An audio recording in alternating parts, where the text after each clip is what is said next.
बच्चों, स्वागत है मेरे नए वीडियो में। और आज का वीडियो बेसिकली उन बच्चों के लिए है जो बच्चे 10th और 12th का पेपर दे चुके हैं और इस कंफ्यूजन में पड़े हुए हैं कि हम लोग क्या पढ़े क्या नहीं पढ़े। ठीक है, तो आज का वीडियो उन बच्चों के कंफ्यूजन को दूर करने के लिए है। तो चलिए हम लोग देखते हैं कि जो बच्चे 10th का पेपर दे चुके हैं या जो बच्चे 12th का पेपर दे चुके हैं वो अपने आगे की जिंदगी में क्या क्या कर सकते हैं। ठीक है, तो बेसिकली यह जो वीडियो है आज का वो 12th के बाद जो बच्चे आगे की पढ़ाई को अपनी किस तरह से कंटिन्यू रख सकते हैं उनके लिए है। ठीक है, और 10th वाले बच्चों के लिए भी इम्पोर्टेंट है क्योंकि 10th के बाद जो इंटर लेवल की पढ़ाई होती है वो एक जैसी नहीं रहती है। वो अभी जो 10th के बाद की जो पढ़ाई होती है, जैसे इंटर में जब आप जाते हैं तो आपकी जो पढ़ाई है वो इस तरह से 3 हिस्सों में बढ़ जाती है। ठीक है, सारे बच्चे 10th तक तो एक ही साथ पढ़ते हैं, एक ही बुक्स होती हैं, लेकिन जैसे ही बच्चे 11th में आते हैं उनकी बुक्स जो होती हैं अलग अलग हो जाती है, उनकी कैटेगरीज जो होती है वो अलग अलग हो जाती है। तो बच्चे कंफ्यूज में रहते हैं कि भाई हम क्या पढ़े और क्या ना पढ़े। तो 10th के बाद जो है आपकी जो पढ़ाई है वो 3 हिस्सों में बटी हुई है। ठीक है, पहला है साइंस, दूसरा है कॉमर्स और तीसरा है आर्ट। ठीक है, 12th के बाद जो बच्चे हैं वो तो भाई किसी भी कैटेगरी से अपना 12th कर चुके हैं, खत्म हो चुका है, तब उनको आगे सोचना है कि आगे हम लोग क्या करें।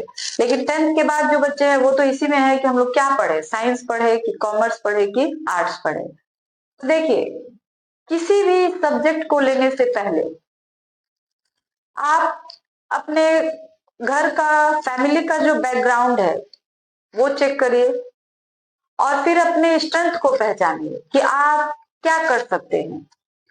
जैसे हर बच्चे पढ़ने में एक जैसे नहीं होते हैं, कुछ जो होते हैं बहुत तेज तरार होते हैं, कुछ बच्चे जो होते हैं थोड़ा मीडियम के होते हैं, कुछ बच्चे बिल्कुल लो होते हैं। तो उनको अपनी स्ट्रेंथ के बारे में जानना चाहिए कि भाई हम क्या कर सकते हैं और क्या नहीं कर सकते हैं। बहुत सारे बच्चे जिनको A+B का होल स्क्वायर आएगा ही नहीं, तो आगे इंटर में अगर वो साइंस ले लेते हैं, मैथ्स से पढ़ते हैं, तो फिर उनको क्या फायदा होगा। गार्जियन पढ़ा तो देंगे लेकिन उनके अंदर वो चीज है नहीं, वो स्ट्रेंथ नहीं है, तो वो कहाँ से लाएंगे। तो इसके लिए ये जरूरी है कि आप पहले खुद को पहचानिए, अपने आप को पहचानिए कि भाई हम ये चीज, ये सब्जेक्ट पढ़ सकते हैं कि नहीं पढ़ सकते हैं। ठीक है, उसके बाद आप सब सब्जेक्ट का चुनाव करिए कि हम क्या पढ़े और क्या ना पढ़े। दूसरी चीज है कि जो फैमिली का स्ट्रेंथ है वो देखने की बात तो 12th के बाद ही आती है, क्योंकि 12th तक तो सारे बच्चे आराम से पढ़ लेते हैं, उनको उसके बाद उनको सोचना पड़ता है कि भाई आगे क्या करे कि हमको जल्दी से जल्दी जो है जॉब मिल जाए। हर बच्चे की यही कोशिश होती है। कुछ फैमिलीज ऐसी होती हैं कि भाई उनको बच्चे ने 11th 12th पास कर लिया, अब उनको नौकरी करनी चाहिए। लेकिन कुछ फैमिलीज ऐसी होती है जिनके पास भाई सफिशिएंट पैसा है, टाइम है बच्चे के पास, वो अपने बच्चे को काफी दिनों तक, 4 साल 5 साल तक पैसा इन्वेस्ट कर सकते हैं, पढ़ा सकते हैं। तो वैसे बच्चों के लिए ये है कि सबसे पहले तो आप यही देख लीजिए कि आपकी फैमिली आपको आगे पढ़ा सकती है कि नहीं, उस पढ़ने का जो खर्चा आएगा वो उठा सकती है कि नहीं। ठीक है, तभी आप अपने सब्जेक्ट का चुनाव करिए। तो चलिए देखते हैं। अब 12th के बाद जो बच्चे हैं जो साइंस से पढ़े हैं, तो साइंस भी 2 हिस्सों में बटा हुआ है, एक होता है PCM और एक होता है PCB। ठीक है, तो PCM का मतलब हो गया फिजिक्स केमिस्ट्री मैथ, और PCB का मतलब हो गया फिजिक्स केमिस्ट्री बायोलॉजी।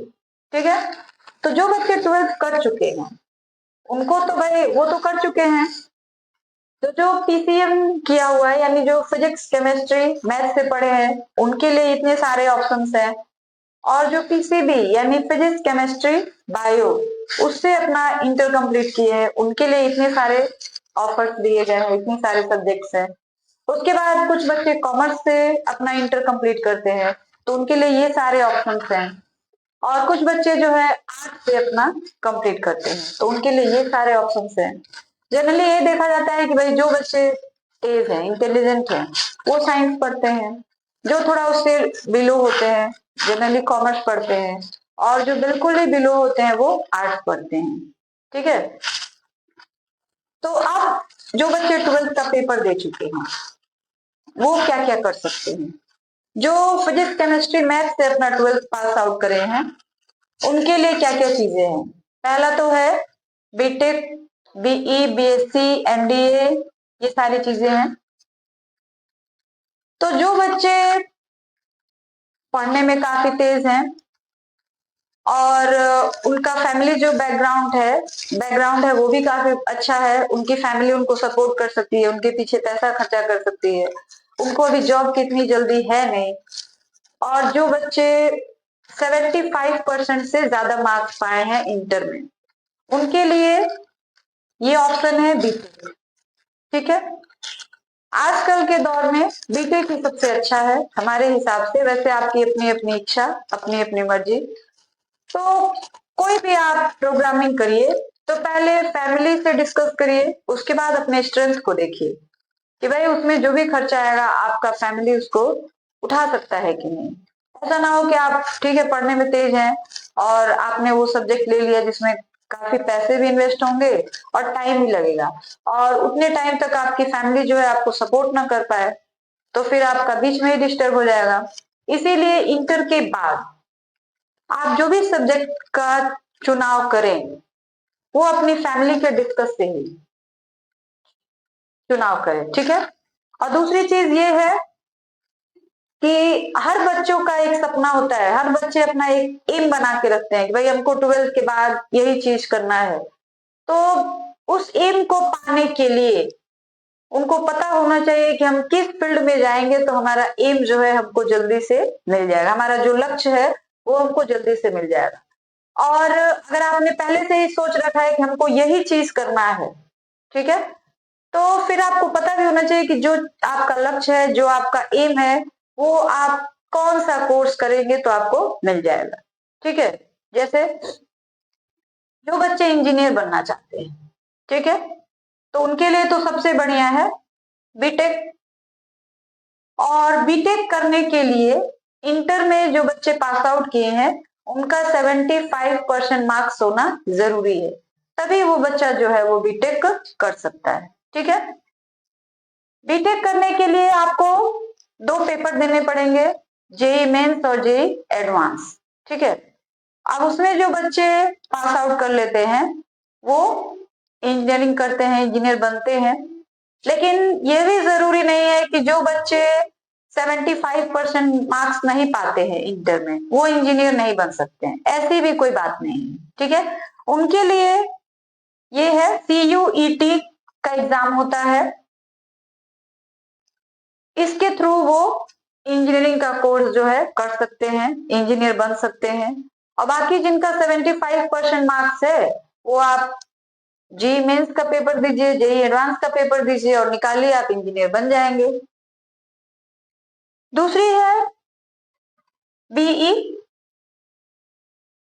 उसके बाद है अगर आप वो चीज नहीं कर पाते हैं, जैसे जो बच्चे पीसीएम किए हुए हैं, फिजिक्स केमिस्ट्री मैथ से इंटर कर चुके हैं, पास आउट हो चुके हैं, वो अगर आप ये नहीं कर पाते हैं, आपका फैमिली सपोर्ट नहीं है या आपकी इच्छा नहीं है, आपके पास पैसे नहीं है या टाइम नहीं है, जो भी प्रॉब्लम्स हो, तो आप बीएससी कर सकते हैं।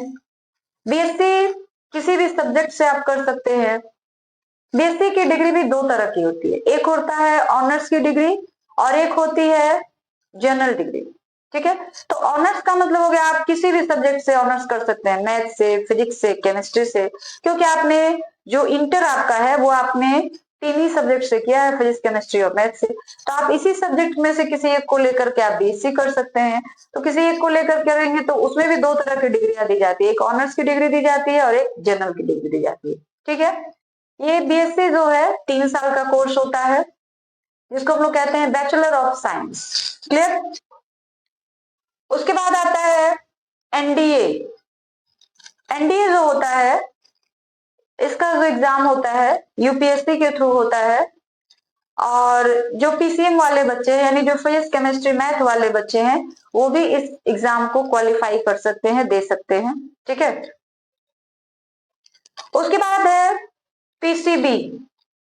पीसीबी का मतलब हो गया कि जिस बच्चे ने फिजिक्स केमिस्ट्री और बायो से अपना इंटर कंप्लीट किया हुआ है, वो पीसीबी से पास आउट हुए हैं, तो उनके लिए ये सारी डिग्रियां हैं। ठीक है। पीसीबी से जो बच्चे, मतलब जो बच्चे चाहते हैं कि हम डॉक्टर बने, उनके लिए ये सारे कोर्सेस हैं। तो जो पहले से ही सोच कर रखा है उसके लिए तो ठीक है, वो उसी फील्ड में, उसी एरिया में अपना वर्क करेंगे, हार्ड वर्क करके तो वो अपने मंजिल को पा जाएंगे। तो पीसीबी वालों के लिए सबसे बढ़िया ऑप्शन होता है एमबीबीएस। और एमबीबीएस उन्हीं बच्चों के लिए है जो काफी इंटेलिजेंट हो, इंटर में उनका नियर अबाउट 80% मार्क्स हो, वही एमबीबीएस कर सकते हैं। एमबीबीएस करने के लिए नीट क्वालिफाई करना पड़ता है, नीट का पेपर देना पड़ता है। ठीक है। और उसमें भी कई कैटेगरीज होते हैं। उसके बाद होता है, अगर आप एमबीबीएस नहीं कर पाते हैं, आपका फैमिली सपोर्ट नहीं है और आपके पास टाइम भी नहीं है, जैसे होते हैं ना बहुत सारी फैमिलीज होती हैं कि ठीक है तुम अपने बच्चे को फ्री देते, भाई जितना साल पढ़ सकते हो पढ़ो, हम आपको सपोर्ट करेंगे। लेकिन कुछ फैमिली ऐसी होती हैं, उनके पास जो भी मजबूरी उनकी हो, कुछ बच्चे ऐसे होते हैं उनके पास समय नहीं होता है, उनको जल्दी जॉब पाना होता है, उनका फैमिली बैकग्राउंड जो होता है वो बढ़िया नहीं होता है, उनके फैमिली के पास पैसे नहीं होते हैं, लेकिन वो फिर भी डॉक्टर बनना चाहते हैं। तो भाई एमबीबीएस में तो उनको 5 साल 6 साल टाइम लगाना पड़ेगा, तभी बन पाएंगे। लेकिन जिन बच्चों के पास टाइम नहीं है, जल्दी जॉब पाना है उनको, उनके लिए ये कोर्सेस होती हैं। लेकिन उसके पहले जिसका 80% मार्क्स होता है एमबीबीएस कर सकते हैं। उसके बाद जिनका 80% मार्क्स नहीं है, उससे कम है, उन्होंने नीट का पेपर दिया हुआ है, और जिनका 650 प्लस आता है वो तो एमबीबीएस की कैटेगरी में चले जाते हैं। लेकिन जिनका उनसे कम आता है वो बीडीएस या बीएएमएस कर सकते हैं। बीडीएस का मतलब हो गया, ये भी एक तरह के डॉक्टर्स होते हैं, लेकिन जनरली ये डेंटिस्ट होते हैं। ठीक है। उसके बाद आ जाता है बीएएमएस। ठीक है। और उसके बाद अगर आपका 550 से भी कम मार्क्स आते हैं नीट के पेपर में, तो वैसे स्टूडेंट के लिए होता है बीएचएमएस और बीयूएमएस। बीएचएमएस का मतलब हो गया होम्योपैथिक। आपने सुना होगा कि होम्योपैथिक के भी डॉक्टर्स होते हैं, तो वो भी एमबीबीएस ही किए हुए होते हैं, लेकिन वही है कि वो होम्योपैथ के डॉक्टर्स होते हैं, और जो एमबीबीएस करते हैं वो एलोपैथ वाले डॉक्टर्स होते हैं। ठीक है। तो अगर आप डॉक्टर्स बनते हैं या डॉक्टर बनना चाहते हैं, तो आप पहले ये डिसाइड कर लीजिए कि आपको किस टाइप का डॉक्टर्स बनना है, उसके हिसाब से आप उस फील्ड में काम करिए। तो जो 80% मार्क्स पाते हैं, 750 प्लस मार्क्स पाते हैं, वो एमबीबीएस करते हैं और वो एलोपैथ के डॉक्टर्स होते हैं। जो बीडीएस करते हैं जनरली वो डेंटिस्ट होते हैं। जो बीएचएमएस करते हैं जनरली वो होम्योपैथिक के डॉक्टर माने जाते हैं। उसके बाद यह जो है बीयूएमएस, जिसको हम लोग यूनानी पद्धति, ये जनरली उन स्टूडेंट्स के लिए होते हैं जो उर्दू के जानकार होते हैं, उनके लिए ये बना हुआ है बीयूएमएस। ठीक है। और ये तो खैर उन बच्चों की बातें हो गई जो एमबीबीएस का कोर्स कर रहे हैं, नीट का एग्जाम क्वालिफाई किया हुआ है, 80% या उससे थोड़ा कम मार्क्स है उनके लिए, उनके पास फैमिली का सपोर्ट है, पैसे की कोई कमी नहीं है, टाइम भी है, तो ये सारे कोर्सेस उन बच्चों के लिए होते हैं। ठीक है। लेकिन बहुत सारे ऐसे बच्चे हैं जो मिडिल क्लास फैमिली से बिलोंग करते हैं, उनके पास पैसे की भी कमी होती है, फैमिली सपोर्ट भी नहीं होता है, और उनके पास समय भी नहीं होता है। उनको चाहिए कि जल्दी कुछ ऐसा करे कि जल्दी से हमको पैसे मिलने चालू हो जाए। तो उनके लिए कुछ ऐसे कोर्सेस हैं, जैसे नर्सिंग का कोर्स हो गया, बी फार्मा का कोर्स हो गया, पैरामेडिकल कोर्स हो गए। तो ये सारी चीजें हैं, ये जनरली 2 साल के कोर्सेस होते हैं, बट ये सारे जितने भी कोर्सेस होते हैं इनमें 5 से 6 साल लग जाते हैं या 4 से 5 साल लग जाते हैं। ठीक है। तो ये नर्सिंग हो गया, बी फार्मा हो गया, ये कोर्सेस आप कर सकते हैं अगर आप बायोलॉजी के स्टूडेंट हैं तो। ठीक है। तो इन सारे कोर्सेज को करने के लिए कोई भी स्टूडेंट अगर इन सारे कोर्सेज को करना चाहता है तो उनका इंटर में बायो होना जरूरी है। ठीक है। अब ये तो हो गई पीसीएम यानी मैथ की बात, फिर पीसीबी फिजिक्स केमिस्ट्री बायोलॉजी की बात। अगर आप इन दोनों में से किसी के स्टूडेंट नहीं है, ना पीसीएम के और ना ही पीसीबी के, तो फिर आप कॉमर्स के स्टूडेंट होंगे। तो अगर आप कॉमर्स के स्टूडेंट हैं तो आपके लिए ये सारे ऑप्शंस हैं। ठीक है। पहला है सीए। सीए हो गया चार्टर अकाउंटेंट्स। ठीक है। यह जो कोर्स होता है कॉमर्स वालों के लिए सबसे अच्छा कोर्स होता है और इसमें पैसे भी काफी लगते हैं। यानी इसमें आपका फैमिली बैकग्राउंड का होना, फैमिली का स्ट्रेंथ होना काफी जरूरी है। दूसरी चीज आपका भी टैलेंट होना जरूरी है। तो पहले आप टैलेंट को पहचाने कि आप उस चीज को कर सकते हैं कि नहीं, आपकी फैमिली उसमें जितने भी खर्चे आएंगे उसको उठा सकती है कि नहीं। उसके बाद ही अपना जो सब्जेक्ट है वो चुनाव करें। CS, CMS, BCom, MBA, BBA और एलएलबी। एमबीए, बीबीए और एलएलबी जो होते हैं ये 5 साल के कोर्सेस होते हैं और इसमें इन्वेस्टमेंट भी पैसे भी ज्यादा लगते हैं। BCom bachelor of commerce. अगर आप सीए नहीं कर सकते, सीएस नहीं कर सकते, सीएमएस नहीं कर सकते हैं तो आप बीकॉम कर लीजिए, क्योंकि इन सारे कोर्सेज के लिए टाइम भी चाहिए प्लस पैसा भी चाहिए, यानी फैमिली का सपोर्ट भी चाहिए। तो अगर आप ये सारी चीजें नहीं कर सकते हैं तो बीकॉम करिए, बैचलर ऑफ कॉमर्स। ठीक है। और बैचलर ऑफ कॉमर्स यानी बीकॉम की डिग्री लेने के बाद आप चाहे तो उससे आगे की पढ़ाई भी कंटिन्यू रख सकते हैं, एमकॉम। और अगर आप कॉमर्स के स्टूडेंट है तो बैंकिंग का फील्ड जो होता है, बैंकिंग एरिया जो होता है वो सब आपके लिए सबसे अच्छा होता है। ठीक है। अगर आप कॉमर्स के स्टूडेंट नहीं है तो जाहिर सी बात है आप आर्ट्स के हो सकते हैं। तो जो आर्ट्स वाले बच्चे होते हैं, जो आर्ट्स वाले स्टूडेंट होते हैं, उनके लिए क्या क्या चीजें हैं, वो क्या क्या कर सकते हैं, किस फील्ड में अपना जो कैरियर है वो बना सकते हैं। तो चलिए देखते हैं। बीए। बीए का मतलब हो गया बैचलर ऑफ आर्ट। अगर आपने इंटर आर्ट से पढ़ा हुआ है तो आप बीए कर सकते हैं। बीए आप किसी भी लैंग्वेज में कर सकते हैं, किसी भी सब्जेक्ट से कर सकते हैं। ठीक है। बीए में भी 2 तरह की डिग्रियां होती है, एक ऑनर्स की डिग्री होती है और एक जनरल डिग्री होती है। तो बीए चाहे आप किसी भी लैंग्वेज से कर लीजिए, चाहे किसी भी सब्जेक्ट से कर लीजिए, चाहे ऑनर्स की डिग्री लीजिए चाहे जनरल की डिग्री लीजिए। उसके बाद BCA bachelor of computer application. ये बीसीए का जो कोर्स होता है ये जरूरी नहीं है कि केवल बीए के स्टूडेंट ही कर सकते हैं, इसको कोई भी स्टूडेंट कर सकता है। साइंस का भी स्टूडेंट कर सकता है, कॉमर्स का भी स्टूडेंट कर सकता है, आर्ट का भी स्टूडेंट कर सकता है। ठीक है।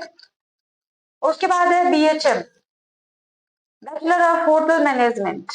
अगर आप आर्ट्स के स्टूडेंट हैं तो आप इसमें भी अपना कैरियर ले सकते हैं, इसको भी अपने कैरियर के रूप में ले सकते हैं, बैचलर ऑफ होटल मैनेजमेंट। उसके बाद अगर आप आर्ट्स के स्टूडेंट हैं तो बीजेएमएसएमसी यानी बैचलर ऑफ बीजेएमसी यानी बैचलर ऑफ जर्नलिज्म, जिसको हम लोग पत्रकार जिसको कह रहे हैं। जैसे आपने देखा होगा टीवी पे श्वेता तिवारी, श्वेता सिंह। तो बीजेएमसी ये सारी कोर्सेज करके आप पत्रकार जैसी चीजों में जा सकते हैं। उसके बाद है BFA bachelor of fine art. Bachelor of fine art का मतलब हो गया कि अगर आपके अंदर कोई भी कला है, डांसिंग का, सिंगिंग का, ड्राइंग का, तो आप ये कोर्स कर सकते हैं। और यह जो कोर्स है वो आपके ऊपर है कि आप किस फील्ड में, अगर आपके अंदर कोई भी कला है तो उसको आप इस डिग्री को लेकर के आप उसको निखार सकते हैं, उसमें अपना कैरियर बना सकते हैं। उसके बाद अगर ये सारी चीजें आप नहीं कर पाते हैं और आप बीए के स्टूडेंट, आर्ट्स के स्टूडेंट हैं, तो आप डिप्लोमा के कोर्सेज कर सकते हैं। डिप्लोमा के कोर्सेज में कई सारे एक या 2 साल के कोर्सेज होते हैं, जैसे उसमें आता है एनिमेशन और मल्टीमीडिया, साउंड इंजीनियर, ठीक है। तो ये सारे कोर्सेज भी कर सकते हैं, जिसको हम लोग डिप्लोमा कोर्सेज कहते हैं, ठीक है। तो इस तरीके से आप तो अब डिप्लोमा कर सकते हैं, या फिर अगर आपके पास टाइम है, जॉब पाने की इतनी जल्दी नहीं है और आपने ग्रेजुएशन कर लिया, तो फिर आप यूपीएससी का पेपर दे सकते हैं, जो आईएएस के लिए होता है। एसएससी सीजीएल का पेपर दे सकते हैं, जिसमें इनकम टैक्स ऑफिसर जैसे पोस्ट होते हैं। तो इस तरह से आर्ट्स वाले जो स्टूडेंट होते हैं वो भी अपने जीवन में काफी कुछ कर सकते हैं। और आज की वीडियो आपको कैसी लगी कमेंट बॉक्स में जरूर बताइएगा।